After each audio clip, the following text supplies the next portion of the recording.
রাজ্যতে চালু হওয়ার কি কারণ? কারণ মাননীয় সুপ্রিম কোর্ট বলেছেন অল স্কুল এই শব্দটিকে উচ্চারণ করে দিয়েছেন।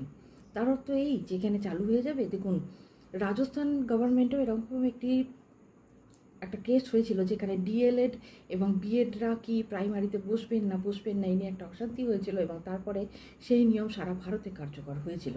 এখনও এনসিইটির তরফ থেকে, আমাদের শিক্ষা মন্ত্রকের তরফ থেকে, রাজ্য সরকারের তরফ থেকে, কেন্দ্র সরকারের তরফ থেকে কোনো ধরনের কোনো বিজ্ঞপ্তি জারি করা হয়নি।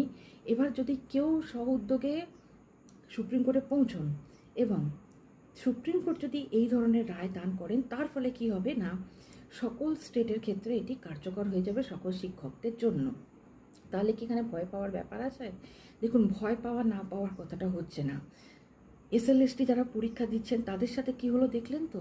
আমি জাস্ট আপনাদেরকে একটা কথা বলতে চাই, প্রস্তুতি শুরু করে দিন। প্রস্তুতি শুরু করাতে কোনো ক্ষতি নেই। যদি একটা এরকম কথা বললো যে না, সকলকার জন্য এরকম আজে বাজে নিয়ম নয়, এটা পশ্চিমবঙ্গের জন্য খাটছে না, ভালো কথা, যতটুকু পড়েছিলেন ছেড়ে দেবেন।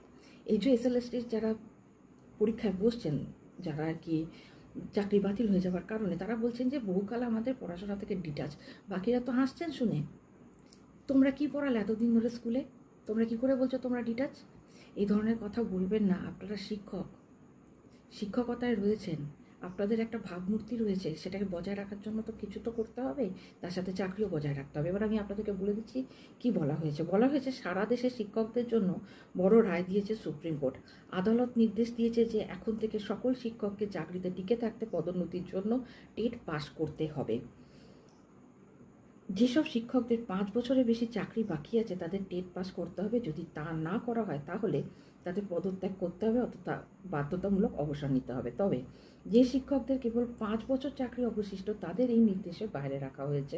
অর্থাৎ মানসিকভাবে প্রস্তুতি নিয়ে নিন যে আপনাদের টেট পরীক্ষায় বসতে হবে। এছাড়া আর দ্বিতীয় কোনো বিকল্প এখানে নেই। আপনাদেরকে কোনো ধরনের ভয় দেখাতে চাইছি না, বিভ্রান্ত করতে চাইছি না।